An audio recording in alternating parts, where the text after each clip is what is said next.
Hello, everyone, and welcome to Art and Cocktails. I'm so excited to have Alex Garant on the show. I'm such a huge fan of her work, and I can't wait to chat with her. Welcome, Alex. Hi, thank you for having me.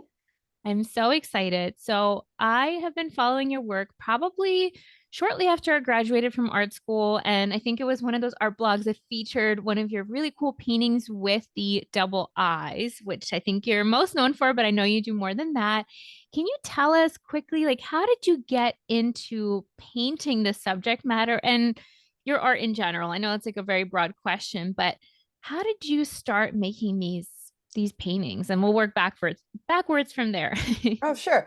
So I reached a point in my life when I was really, really focused on my art practice and um, trying to basically identify my own style of visual voice. And I was trying to make myself aware of my habits when I worked, like what I was naturally attracted to and everything. And even from my earlier years, like in art school, I was always very seduced by symmetry and patterns and repeating elements. So when I was working on developing my own voice, I give myself a challenge to paint a huge series of cohesive paintings.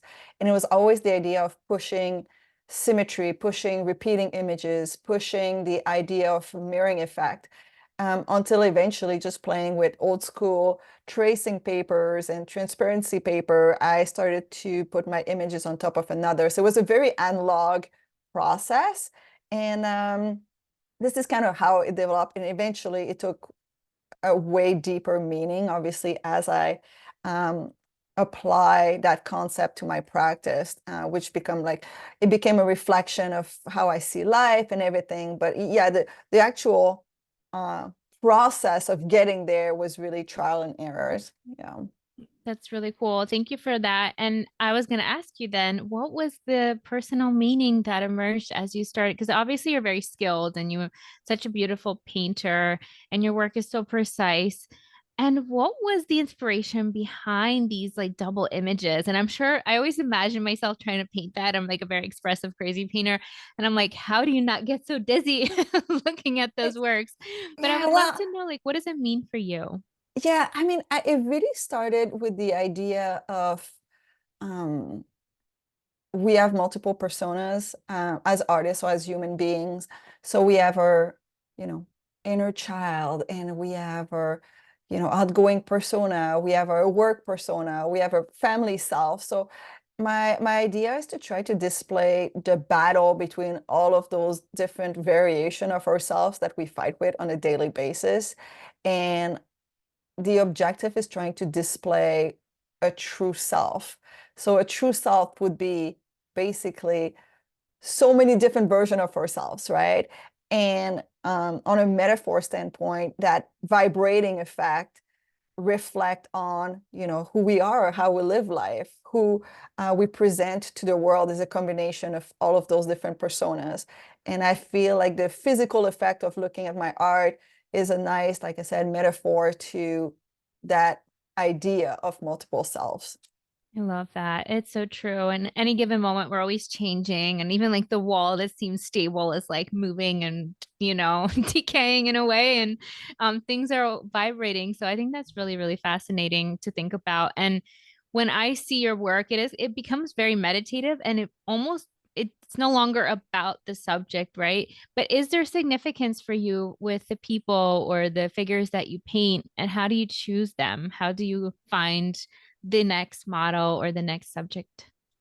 Yeah, so I had a whole collection of photographs in my computer, basically my own little database of references. So what I used to do is book models that like features that I appreciated on an aesthetic standpoint, and I would basically make them model for me for an hour. So I'd do 1 hour and I would take like 300 photos and really much like technical art reference. So different angles, go left to right with different lights. That way I could build a database of references, and then I have those on my computer. So when I need it's separate, like a different light or a different angle, I can just go through my files and find the one that's best fit. In the past few years, I find myself modifying those references a lot. So they're just more used for light or angles or stuff like that, some proportion. But I've been combining a lot of references together. So using eyes from one models and then a nose from another and kind of forming my own humans, if you want, which I think it's a great concept as well as like the universal human, if you want. And also been combining like genders using features from male models with female models. So I like that idea as well within my practice. And yeah, and just go from there and just kind of explore the human form. One thing that I like to focus on is a sense of innocence in my model. And also, I like the expressions to be fairly neutral. So to me, it's really an experience with the viewer of the art. I want them to try to guess how the model feels. I want them to try to analyze the person they're looking at. So I don't want to evoke too many emotion within the piece. I want to make sure that it's an experience for the viewer and I'm not demonstrating too many clues within the art, I love keeping it a that. mystery, you know? Absolutely. I really love that. And something else I want to ask you is your work, your process is obviously very detailed, and I'm sure it takes you a lot of time to create these things. How do you navigate the demands of us as artists and creators with all the things we have, we don't have to do them, but we may feel pressure, and especially newer artists with social media, with running our business and progressing our career, and the juxtaposition of that with a slower, more present, more intentional thing like making art, which obviously you have prep work, you have references, then you have the actual creation. What are your philosophies on that, and how do you navigate that personally, if you don't mind sharing? Yeah, so I personally, when it comes to creating an art piece, my favorite part is always coming up with the concept and coming up with the idea. I feel like sometimes the best part of the art process is just sitting down, doing nothing, and just thinking. Like I feel like it's so something that's not talked about enough, how, sometimes doing nothing in your studio is when you do the most because you're thinking about what you're going to do, you're trying to come up with ideas, and you're not always doodling. Sometimes it's all happening in your mind, right? So the best work is sometimes done while you're doing nothing, air quote. So I like that part of the process. And then obviously a good sketch for me is kind of key in that process just because it's really like a roadmap to how I'm going to be painting. So a really developed sketch helped me when it comes to the painting part of the business.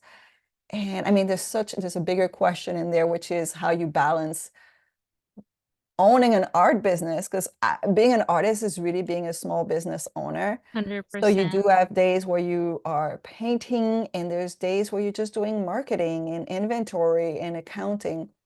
So the way I try to divide my schedule, I used to be very strict about it, like Mondays accounting, Tuesdays processing orders, and Wednesday I'm painting. And now I guess, family life changed a little bit, so I had to adapt.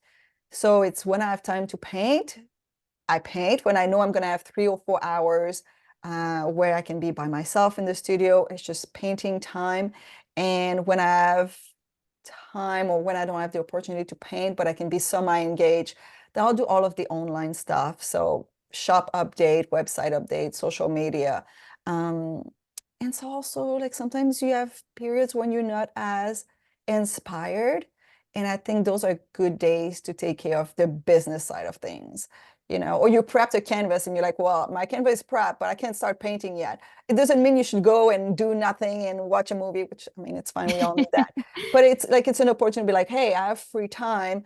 My canvas is drying, my whatever, my gesso is drying. Let's do some stuff that's business related. So it's basically allocating that time to the right step whenever you can. So if you Mhm. have a long period of time where you can paint, paint. Whenever you have time that you can't really get into something messy because whatever reason you're dressed up, you have a kid, then maybe like, you have a few minutes to sit on your computer and do like the digital updates and the administrative work that comes with owning a small business. I love that. Thank you for sharing that. It's so true. I get more frustrated if I try to pretend I have more time than I do when I start painting and then I have to leave and I get like so angry and Yeah. cranky. So it's important to know, like, okay, listen, you don't have all day, just do something and then you can come back the next day when you have 3 hours or 4 hours, like you said. So important to remember because I used to get so frustrated. I think when I first started like being self-employed, I would try to do everything every day and it just doesn't work. You just need those longer periods of time to get in the flow, even with business stuff, like, ideas for whatever. Being an artist Yeah. is being a small business. You're so right about that. Can I ask you, for our younger listeners, or maybe people who are just starting this path, do you have any tips for getting yourself out there because you have a beautiful following and now you are recognized, you're featured by so many amazing publications, and I know that's not how it is when we first start, right? Like there's Hmm. definitely a period where you have to advocate for yourself and believe in yourself before anyone else notices. Could you share any tips from your experience? Yeah, I feel like the most important part of this process, of that journey, I should say, is to really be genuine with yourself, with your art, but also with your art practice. Um, to keep putting yourself out there, but to be really genuine and self-aware with your content. And what I mean by that is, don't try to copy what, popular artists are doing or already established artists are doing. Really focus on what makes you you. And I know that's a bit of cliche. I think that's something that we hear a lot, but it's so effective. If you're very genuine, if you put the true version of yourself out there, you will find your people, or your people will find you. And I find, as an artist, one of the mistakes that is often made is people try to do everything. They're trying to have a really broad art practice where they're going to do, landscape, portrait, pet portraits, tattoos, pottery, and they feel like they're going to have a bigger reach by doing that. And I feel like it's opposite. The more niche you become, the more likely you're to find your people, and the more likely your people will find you because they will identify with something specific. Mm. So I think finding your niche, or even fully embracing what you do without compromise, is key in your development, even on a commercial level. I love that advice. You're so right. I think it is easier. And also, it's less thinking when you get to the studio. You don't have to like reinvent something so new every single time. Did you have any resistance to that when you started? Because I hear a lot from, people in our community and artists who are trying to find their style and their voice. They're so afraid of committing to that one subject matter or being known for something. They're afraid that it's going to make them bored or like imprisoned in some way. Do you have any words of encouragement for our listeners who may be afraid of that? Yeah, I mean, I feel like if it's something that you're generally doing already, I feel like it's easier to just embrace it. And what I mean by that is, sometimes we see stuff that we do as negative, and we need to turn that around and just embrace it. What I mean is, let's say you're an artist and you say, oh, you know what? When I paint, I don't know what I'm doing, but all my skin tones always end up too cold. Well, you know what? Don't fight it. Embrace it. Yeah, make them cold on purpose. Like, embrace it. If you're someone who's like, well, I don't know, every time I paint or I draw, my compositions are a bit crooked. Everything gets really heavy on the right. You notice that from your own work. Yeah, great. Now you should just paint on the right. So anything that you might see as negative, just embrace it, because those little things that you do on your daily practice without thinking about it are the things that actually make you unique. So you need to stop fighting what you do naturally and just fully embrace it. Um, That and I feel like that's the best way to have a unique voice, but also, yeah, become very genuine with your practice. I love that advice so much. It reminds me of a quote I saw. I think Jerry Saltz posted it, and he said, "Artists, don't you know your mistakes are your style?" And it's not that they're mistakes, but it's those, like you said, those unique quirks that make someone recognize our work in a way that we can't even verbalize why sometimes. And I love the advice to just go all in on it. Yeah, just, I do love a it. bunch of sketches and quick drawings.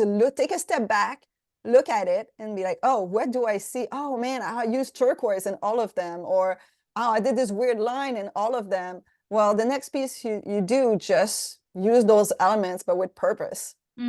I love that. I'm going to integrate that into my own practice this week as well. Beautiful advice. When you're not in the studio or you're not working on your art business, how do you recharge? What are some things that give you energy and keep you going? Because I know sometimes even if we love what we do and we're living our dream, like it gets tiring, right? Like we all get tired. And so how do you take care of yourself? Well, I don't take care of myself enough. We I all do need to do better. I know, right? I do have a very active family life, so I do spend a lot of family time, and I try to go on a lot of walk. I really believe that nature and walking in the woods totally recharge our energy level, so I like that a lot. I try to go see the ocean at least once a year. It's a big pilgrimage when I go to the ocean. I actually appreciate water. I feel like water has so much energy power.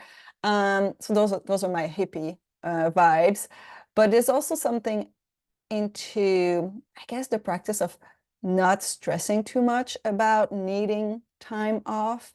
A comparison that I make often is creating is a bit like a wave, and it comes and then it goes away. And sometimes when the wave goes away and the sand is dry and you see the water leave, don't stress about it because it's going to come back. It's going to come back stronger. And you'll be able to ride that creativity wave again. But those moments where you feel a bit dry on a creative level, you feel a bit empty. Yeah, you need to recharge, but at the same time, you need just patience and just make sure that, you take care of yourself, like we said, and then the energy level and the creativity will just come back on its own. I love that. It's such good advice too. And it's what you were saying earlier too about just that space, even before we make just making space to just listen and be and look and respond. And we don't do enough of that. And I think especially the past few years, there's so much that's like not expected, but like you see everyone like posting a million times and like, here's my new show and blah, blah, blah. And it's so easy to get in that spiral and not take those breaks. So I'm really happy that you brought that up. Thank you so much for sharing that. I mean, And the ocean is magical. oh, absolutely. And there's also like, there's a way to, once again, air quote, cheat the system a little bit. Like sometimes as you work, you can take a bunch of videos and take a bunch of photos and a data where you're not painting and data you're recharging. You can still take like 5 minutes to make a social media post, but you're actually not involved in your actual practice, right? 100%. So we see all those perfect Instagram accounts out there or TikTok accounts out there, and we feel like we need to keep up. But there's also a strategy behind it when it comes to marketing, which is, you can build a bit of an inventory of posts, and then you can take a week off posting and just self-post. Like there's programs for that, there's softwares for that. You can just spend 1 minute a day with your post that you planned the week before. So there's some hacks out there to 100%. help yourself, take breaks. 100%. I use those all the time. And I see this a lot actually. Some influencers, they will post the same like video clip, just like with a different combination of video clips over and over. And it's so smart because why should we spend our day like worrying about this when we should be creating or resting or taking care of our family? So I love that advice. Thank you so much for sharing. So important to know that when we see someone's stuff, it doesn't mean that maybe some people are, but most people hopefully are being smart about it. Yeah, I mean, I feel like I'm being obviously very candid in this interview, in this talk.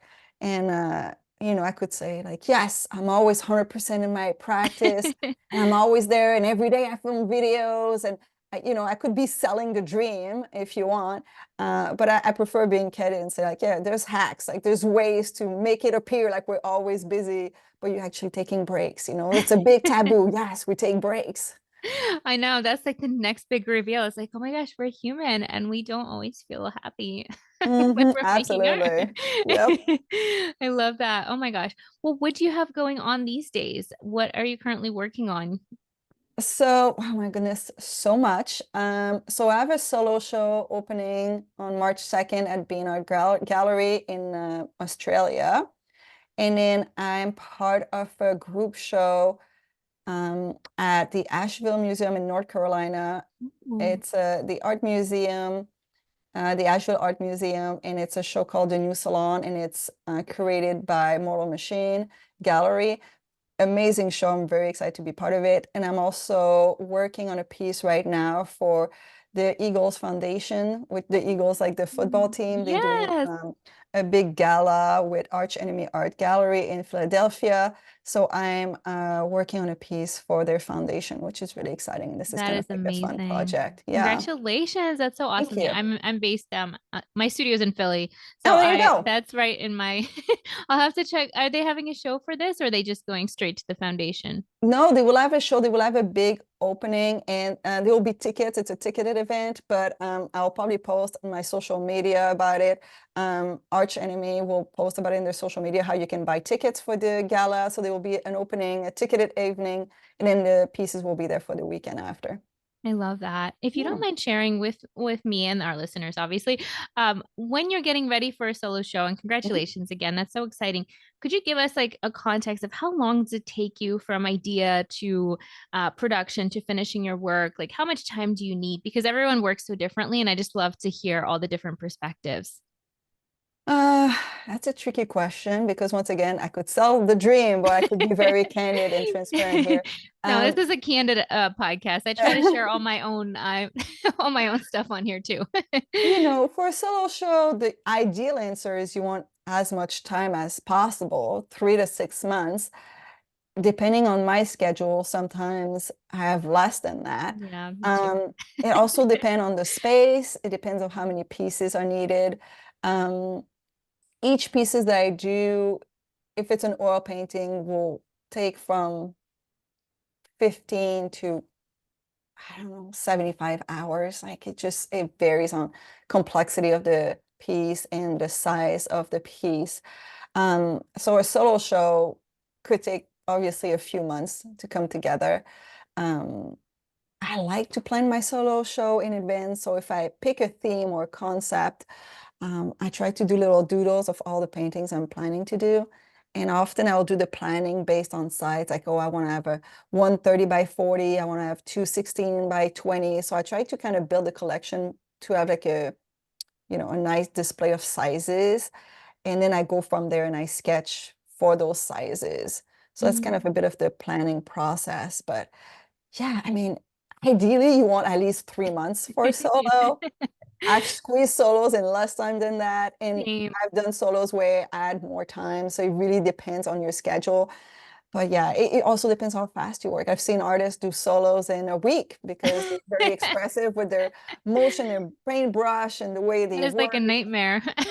Right. So it really, I mean, it's so particular but I would like to at least 3 months for a Yeah, solo. I think It's kind of that's a good amount. I'm giving myself about 6 months. I have back-to-back solos too, and I'm the same way. Like I paint pretty fast. I'm not a realist painter, so my work is expressive, so I can afford that. But for my mental health, I prefer not to have like a week because that would literally make me spin out of control. Have you ever said no to an opportunity? Like I'm guessing as you come up in the art world and you make yourself more seen and known, you probably get a lot of invites. Have you ever said no because of like a time constraint or you just knew you were going to burn out because of something? Or have you like negotiated the timeline? Because oh I think yeah. sometimes when we start out, we want to say yes to everything and then we get so excited and then it can be really hard.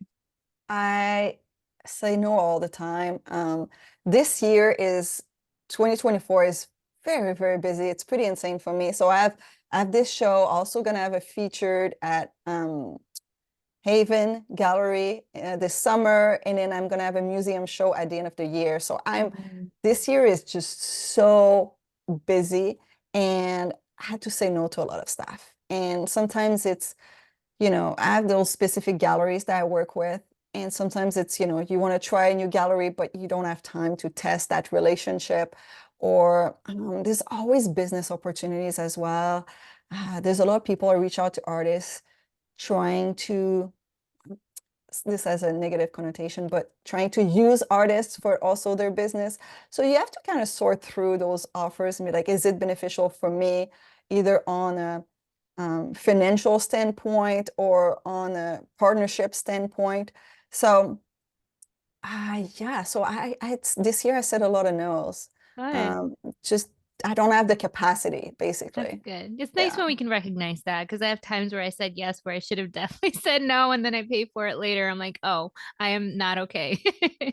Right. Yeah, I feel you can ask me, I feel great now because it's the beginning of the year. Yeah. Ask me again. Let's have a follow-up in 10 months because I can sense the burnout coming in my No, life no. in a few months. Schedule some breaks in there. No, I feel you. It's a busy one for me too, but yeah, you know what? Let's check in the fall. Let's check Yeah. in and see how what lessons we learned this Like, year. oh my God, I'm Hopefully so good ones. tired.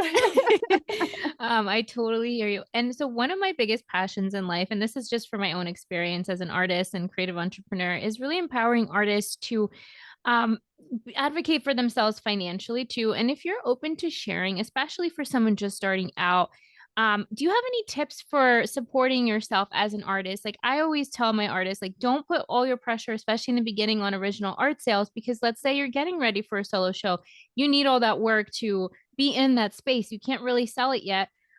What are some ways, maybe you or someone you know in your space, that you could share some tips with artists to like add additional income streams? Because I just think it's such an important conversation. Because when I started, I thought like I had to just paint more, and that's not Mhm. possible, right? Yeah, absolutely. I made a few artists, well, that I'm coaching, do the exercise of, how many original paintings would you have to make in a year to, let's say, be a full-time artist?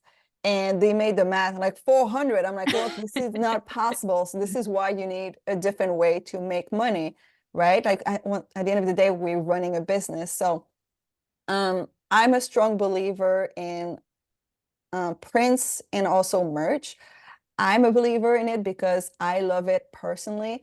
Like I love art merch. Like I love t-shirts. I love prints. I have so many prints from so many artists. I love buying prints. But I love stickers. And it's kind of funny because I feel like some people would put me in that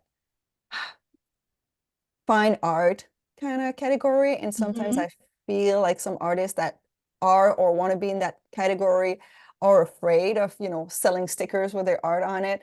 But I have no shame. I love it. Like I love that as a product. So I do have a shop online where I do sell stickers, t-shirt, tote bags, prints, and I think that's a great revenue stream. I also think it's a great way to make your art affordable for more people, Absolutely. It's a like art service to the collectors. community. Yeah. That's right, like art collectors that, are not ready to buy an original, but they want to support the artist or they want something for their house. They can afford a print. Also think that there's art lovers out there that are willing to embrace art in all formats. Tote bags, t-shirt. If I love an artist, I would 100% wear a t-shirt with, a painting of theirs on it. So I think it's a win-win situation for everyone. You as a business owner and people out there, the art community that, like I said, one, want to support you, but two, just want to showcase how much they love art in general, I right? love that. Thank you so much for being open and sharing that. It's just something I really care about to pass on to the next generation, because I know how much shame I had, like when you talk about fine arts, but when I see your work and like the way you present yourself, you're very professional. You're obviously a high caliber artist with your skill and even your professional presentation. So when you add merch or prints or tote bags, it doesn't take away. It's not like a cheap Mhm. thing. Like it's an extension of your practice that can live on someone's body Yeah, or in their home. absolutely. So I think that's so cool. And thank you so much for sharing that. People need to know these things because, like you said, you cannot paint I mean, some people can paint 400 paintings a year, but that's like, and let's say you want to like start planning for retirement or other stuff, like, it's going to be tough if you're only always trading your time for money, which unfortunately with art, especially at the beginning stages, it is going to be that way. So I love that. I'm going to have to Yeah. see your merch shop after we're done with our Oh, chat. there you go. Well, I think it's a passive income is such a big part of any type of business. Like if you can make some kind of money without fully being involved in it, like even like some solutions such as print on demand works really well for some artists where you don't have to be into like the shipping and all of the admin stuff all the time. Like that's a great solution for a lot of artists as well. 100%. Thank you so much for sharing that. Beautiful. Well, where can our listeners find you? And I'm going to include your website in the show notes. I know you have a great Instagram as well. Anything else that you want our listeners to know about what's happening? You have so many That's shows coming up. Yeah, I mean, pretty much everything live on my website. on alexgarant.com. Like there's all my list of exhibits coming up are there. My shop is there, and then basically same handle everywhere, Alex Garant Art.